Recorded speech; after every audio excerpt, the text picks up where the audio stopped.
Again, we are still on our series Wilderness. Although ito na po yung huling talk natin sa series natin, ito na rin yung huling beses natin pag-uusapan, at least for now, ang Book of Numbers. And again, our one big powerful message is this: discern God's heart. Pakiulit nga ulit. Paki-high five ang 5 tao, sabihin mo sa kanya, discern God's heart. Alam nyo, nag-Google ako kung ano ang Tagalog ng discern.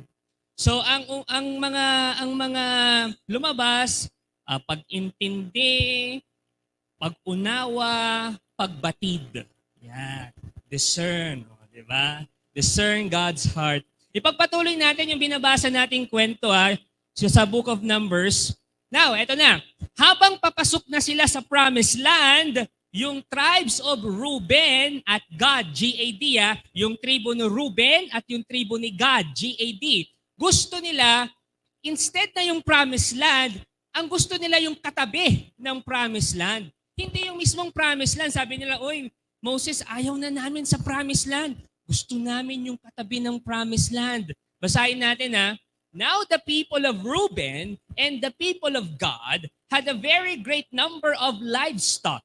And they saw the land of Jazer and the land of Gilead, and behold, the place was a place for livestock.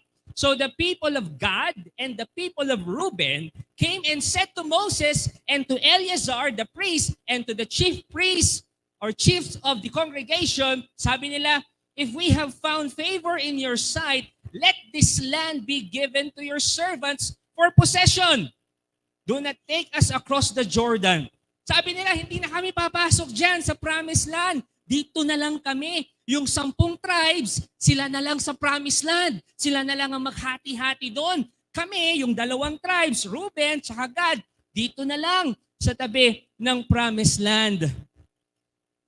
Yun ang sabi nila. Tandaan nyo to God was giving them this Promised Land. Ang ganda-ganda ng Promised Land. Ang ganda-ganda ng plano ng Diyos sa kanila. Pero ayaw nila. Nakaka-relate ka? Ganda-ganda ng plano ng Diyos sa iyo Pero minsan ayaw mo. Kaya sabi ni Moses, naku, hindi ko gusto yung binabalak nyo. So Moses told them, I have a concern. And this is my concern. Basahin natin. Sabi ni Moses, shall your brothers go to the war while you sit here? Okay na kayo dito, pero yung mga kapatid nyo, yung 10 tribo, makikipaglaban doon sa mga nakatira sa Promised Land para makuha yung lupa. Okay lang ba sa inyo yun? Sabi ni Moses. So yung 2 tribo, sila Reuben at si Gad, made a promise. Sabi nila, basahin natin, we will build sheepfolds here for our livestock and cities for our little ones. But we will take up arms, ready to go before the people of Israel. Tutulungan naman namin yung mga kapatid namin, sabi nila. Until we have brought them to their place. We will not return to our homes until each of the people of Israel has gained his inheritance. Pansinin nyo, parang mababait naman sila. Parang okay naman yung gagawin nila, di ba? Tutulungan nga nila yung 10 tribes. Pero tama ba yung gagawin nila? Ano sa tingin nyo? Sa tingin nyo, ano? Tama kaya? Yan ang malaking tanong. Gusto nyo ng hint? Bibigyan ko kayo ng hint. May hint tayo kung tama o mali. Alam nyo, yung mga biblical authors, yung mga nagsulat na authors ng Bible, ayaw nilang sabihin diretsyo na, ay, mali itong gusto nila. Mali itong ginawa nila. Never nilang ginawa yon. Pansinin niyo ang buong Bible. Hindi nila sinulat na, ay, mali yung ginawa niya. Walang ganun. Sabihin niyo, walang ganun. Ang ginagawa nila, may pinapakita silang design patterns. Sabihin niyo nga, design patterns. So, eto na. So, ancient authors, they use design patterns. Basahin natin to Ito lang yung kinuha natin doon sa binasa natin. Balikan natin. And they saw, sabihin niyo, saw the land of Jazer and the land of Gilead. And behold, sabihin nyo, behold, the place was a place for livestock. Yan ang sabi ni Reuben at ni Gad, G-A-D. Tignan nyo yung dalawang naka-underline. Ano yung mga naka-underline na words? Tsaka, so, tsaka, behold. Design pattern yan. Para sabihin na parang may mali. Yung may so and behold, design pattern yan ng author para sabihin parang may mali. Ito, para mas maintindihan natin. Saan nyo makikita yung words na so at behold sa Bible? Tingin nyo. Hula. O, ito, maglaro tayo Charades. Oh, ako ang magpapahula, kayo ang huhula. Okay? Okay ba yan? Kung gusto nyo rin, kayo magpahula, kung huhula, palit tayo. Eto, sabihin nyo kung sino to or anong kwento ito sa Bible. Okay, ready na kayo? Eto na.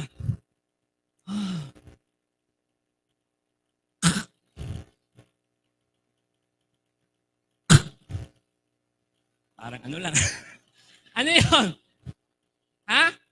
Adam and Eve. It's the story of Adam and Eve. Adan at si Eva. Listen to this. They saw, they behold, and they sinned against God. Sign pattern. Ito pa, mas mahirap to. Another, ito yung pangalawa. Saw and behold, Ito, sabi niya, tapos yung titingnan niya, naliligo. Sino to? Kaninong kwento to? Yung isa, sino to? David. Ito, anong Gulayat? Ay, magkakaproblema tayo dyan. Parang ilang taon na tayong nag-aaral ng Bible, David and Goliath. Ano akong Goliath doon? David and Bathsheba. Si David, nakita. Bathsheba, naliligo. Hindi pa niya kilala si Bathsheba talaga. As in, nasa baba lang si David. Pababa niya, may nakita siyang naliligo. So, ganon. And then, behold. Nasusundan nyo? And then, they sinned against God. Kita nyo ang design pattern. Diba? Adultery, murder, and so on. Yung naging kasalanan nila David at ni Goliath, sabi na naman. David and Bathsheba. So, the question na, tama ba ang ginawa ng dalawa? Si Reuben, tsaka ni Gad? Na they saw and they behold? Makikita nyo doon sa design pattern. Mukhang okay naman, di ba? Pero hindi. Nakita niyo yan sa design pattern na pinakita ko sa inyo. Nasusundan nyo? If you will continue reading the story, okay, you will see, mapapansin nyo na si Reuben at si Gad suffered bad consequences because they insisted, pinilit nila, impasuot da. They insisted on getting what they want, not what God wanted from them. Kaya ikaw, kung may gusto ang Diyos sa'yo, pilit mo pa yung gusto mo, ay alam na. Sabi mo kasi sa katabi mo, alam na. Ilang pang oras ko? Okay. And my dear brothers and sisters, tingnan niyo ako, look at me. Sometimes, tulad din tayo ni Reuben at ni Gad. Binibigyan ka ni Lord, pero ayaw mo. Gusto mo yung version mo. Yung sasabihin mo pa, hindi ito yung gusto ko, Lord Kaya when we insist on our own wisdom than trusting God, alam niyo kung anong ending nun? Tanong niyo kung ano? We get a diminished version of life. Hindi ganun kagandang buhay ang makukuha natin. Kung ipinipilit mo yung gusto mo instead sa gusto ng Diyos. Am I making sense here? Sayang. Kasi may pinipigay sa'yo si Lord. Ayaw mo pa. Tapikin mo nga yung katabi mo, sabihin mo, tanggapin mo na. May binibigay sa'yo si Lord. Okay naman, mabait, binata, pero mas gusto mo yung may asawa. Nasusundan niyo ko? But even if these two, sila Reuben tsaka si Gad, were unfaithful tsaka matigas ang ulo, God remained faithful to them. Now, why did the Reubenites? Reubenites, ito yung mga katribo ni Reuben. Gadites, ito yung katribo ni Gad.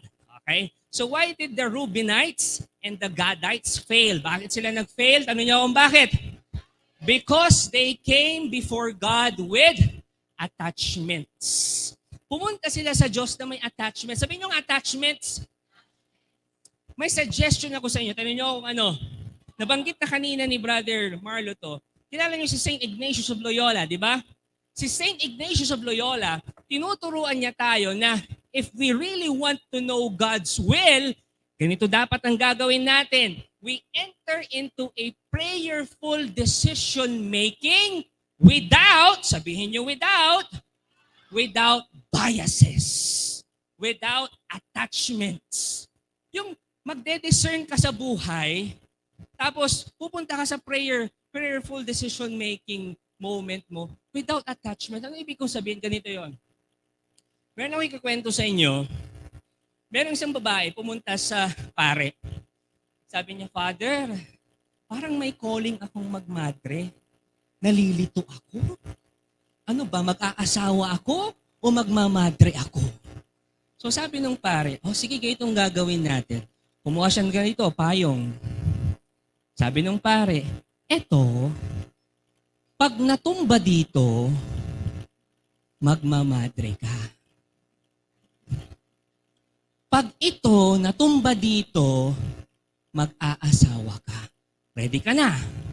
Opo. So yung pare kasi, ganun na. So papunta, magmamadre. Ang ginawa nung babae, teka lang, Father! Ulit! Pinigilan niya. So gumagano ulit, pupunta dito. Father, take ka lang talaga, take three. Ang ginawa ni Father, ganito, paganyan na. Ay, hindi niya pinigilan. So, ang ibig kong sabihin, ganito kasi, pag nagde-discern tayo, meron na tayong gusto. Di ba? Kaya kung magde-discern ka, alisin mo yung attachment na yon and go to a prayerful moment with the Lord. Nasusundan niyo ko? Meron ka ng gusto, pero alisin mo yon. Alisin mo yung mga attachments mo. May mga biases tayo eh. Yung tipong, ito yung gusto mo, yan yung gusto mo. Tanggalin mo yung gusto mo. Tanggalin mo rin yung iniisip mo. Tanggalin mo rin yung mga ginawa mo. Tanggalin mo rin yung magiging resulta. And tell to God, Lord, ikaw na Lord. Ikaw na. Anong gusto mo? Anong gusto mo? You let go of preconceived outcomes based on your knowledge, wisdom, and self-will. Because if you come to God burdened with an attachments, yung may pupunta ka sa Diyos na meron kang attachment na meron kang biases, you are confusing the means with the end. Alam niyo kung ano yung end? Tanong niyo kung ano? The end is God alone. Ibig sabihin, ang resulta mo dapat ng discernment mo is God alone. So you tell God, Lord, how will I love you? Lord, how will I love you more? Lord, paano kita mamahalin? Lord, paano kita mas mamahalin? So ito na yung suggestion ko. Tingnan niyo yung screen. May papakitang blank check dyan. You must go to God with a signed blank check. And then sabihin mo sa Kanya to fill the amount. Lord, ikaw na. Anong gusto niyong gawin ko sa buhay ko? Hindi yung pupunta ka kay Lord, meron ka ng 500,000 na nakasulat. Lord, anong gusto mo sa buhay ko? May 500,000. Nasusundan niyo ako? Dapat walang biases. Blanco. And then si Lord ang maglalagay. And let me tell you this, only a person who has really put God first can do this. Ang makakagawa lang ng ganyan, yung taong inuuna talaga ang Diyos. Na ang Diyos ang lang ang mahalaga sa Kanya. If Jesus is indeed the King of your life, then everything else is subordinate to the ultimate purpose of loving Him. Itatabi mo lahat. Yung tipong, Lord, ikaw ang mahal ko. Ikaw lang ang mahal ko. Ikaw lang ang susundin ko. Ikaw lang ang mahalaga sa buhay. Itatabi mo lahat. Kasi si Lord lang ang mahalaga sa'yo. Nasusundan nyo?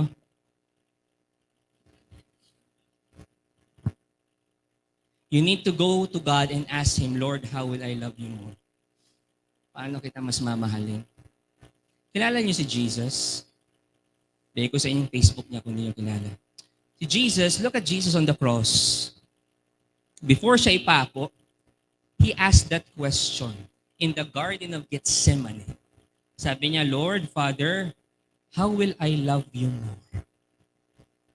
And then habang tinatanong niya yon, Jesus removed his attachments. Malamang sa malamang, nung pumunta yon at nagdasal, gusto pa niyang mabuhay. Yun yung bias niya, attachment niya yon. Pero ni-remove niya yon. At sabi niya, oh Lord, ikaw nang bahala. Father, ikaw nang bahala. Anong will mo? He prayed this powerful prayer. Ang sabi niya, oh my Father, if it is possible, let this cup pass from me. Nevertheless, not as I will, but as you will. At alam na natin kung anong nangyari kay Jesus. You see, my dear Feast Dagupan family, if we follow Jesus, yun din ang kailangan nating gawin. We go to God, alisin yung mga biases natin, yung mga gusto natin, and just ask God, oh Lord, anong gusto mo? Anong gusto niyo sa buhay ko? In your discernment, listen to this, in your discernment, hindi dapat yung kung ano ang best para sa iyo. Nasabi na ni Brother Marlo yan kanina, ganyan tayo magtatanong ka, Lord, anong best sa akin? Magmamadre ba ako? Magpapare? Lord, anong best sa akin? Dito ba o dito? Puro na lang best sa iyo Puro na lang ikaw. Puro what's best for you. Hindi na. Kundi ang tanong mo, Lord, how will I love you more? Paano kita mas mamahalin? Dito ba? O dito ba? Dito ba? May I invite everyone to please stand.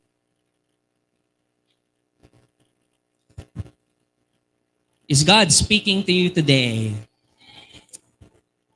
Grabe yung message niya.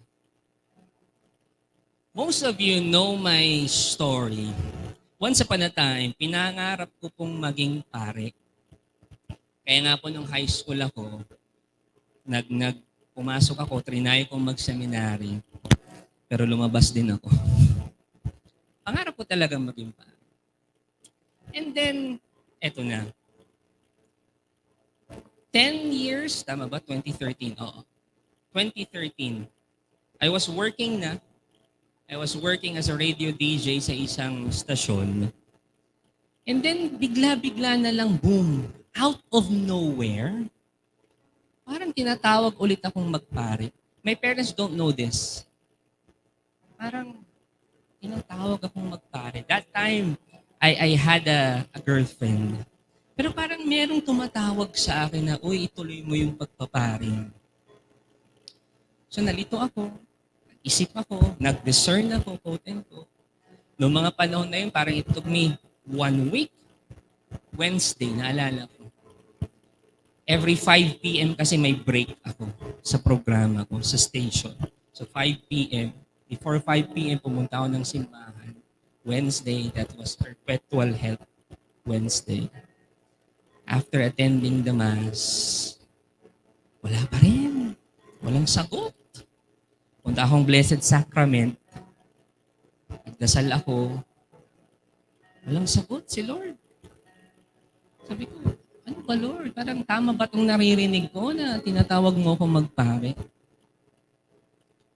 Kinagabihan, punta ako sa kwarto ko. I was not in a prayerful atmosphere or prayerful mood. Wala lang, nakahiga lang ako. Nagpapahinga lang. And then God spoke to me. Ito yung mga bihirang pagkakataon na ang Diyos kumausap sa akin. Hindi naman eksakto na nagsalita siya, di ba? Pag ganun, tatakbo na ako. Pero just a thought. Bihira. I was not in a prayerful atmosphere. Parang napapahinga lang, pero doon ko nakuha yung sagot. Na, ano ba Lord? Mag-aasawa ba ako? O magpapari ako? And then alam niyo kung anong sabi ni Lord, tanong niyo kung ano. Ikaw, wow. Tanong ako ng tanong, tapos ang sasabihin niyo, ikaw? Bakit ako? Tinatanong ko nga kayo, anong gusto niyo sa buhay ko? Magpapari ba ako o mag-aasawa ako? Sabi ni Lord ulit, ikaw, gulo mo Lord. And then bakit ako? And then sabi niya, tanungin kita, Bars, pag nagpari ka ba, sino ang mas mahal mo? Kayo, Lord, siyempre. Pag nag-asawa ka, sino ang mas mahal mo? O siyempre kayo pa rin, Lord. Yun naman pala. Mahal mo ko kahit anong piliin mo. So ikaw nang pumili. O sige po, mag-aasawa na lang po ako. You see, listen to this. I know perhaps some of you nasa crossroads ng buhay ninyo. Hindi nyo alam kung anong pipiliin ninyo. But listen to this. Ano man ang piliin ninyo, be sure na sana mas mamahalin niyo ang Diyos. Mas mamahalin niyo ang Diyos. Hindi kung yung ano yung makakabuti sa iyo. Hindi yung kung anong or yung maganda sa iyo, beneficial sa iyo. No, hindi ganoon ang discernment. Yung ano man ang pipiliin mo, mas mamahalin mo ang Diyos. And sometimes, perhaps yung ilan sa inyo ganito, I'm speaking to you kung sino ka man, Bars, parang mali yung napili ko eh.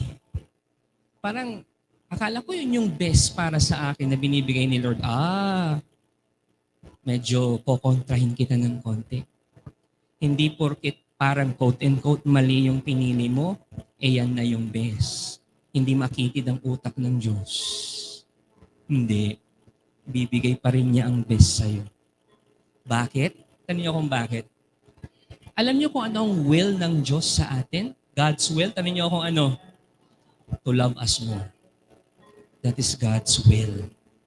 To love you more. Matik na yun. Sa buhay ko, para mahalin ka. Kaya nga yung ikaw din sa pagde-discern mo, sana yung pipiliin mo, mas mamahalin mo ang Diyos. Discern God's heart. Seek God's heart. Thank you for watching. Be sure to subscribe to this YouTube channel para wala kayong ma-miss na video at live stream. Please also share this video to your loved ones, families, and friends. And do not forget that you can join us here live sa Feast Dagupan. God bless you all more. Mama Mary loves you.